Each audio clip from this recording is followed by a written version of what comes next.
জানেন কি, করেন কি? তাওয়াফ করে বাংলাদেশে ফেরার সময় আতর আর পাথর, সুরমার খুরমা এগুলা সাথে করে নিয়ে আসেন।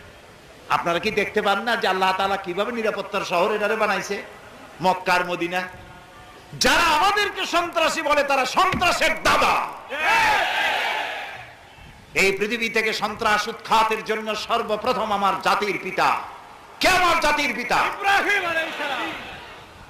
বাপ বেটা দুজনে মিলে আল্লাহর ঘর তৈরি করলেন, আর সন্ত্রাস বিরোধী দোয়া সর্বপ্রথম তিনি করলেন। হযরত ইব্রাহিম আলাইহিস সালাম পিতা পুত্র দুইজনে মিলে আল্লাহর ঘর নির্মাণ করে সর্বপ্রথম দুইজনে আল্লাহর দরবারে হাত তুলে বললেন, রব্বি জাল হাদাল বালাদা আমিনান, হে আল্লাহ রব্বুল আলামিন, কে নিরাপত্তার শহর বানায়া দাও। আর নিরাপত্তাই হচ্ছে সন্ত্রাসের বিপরীত কথা।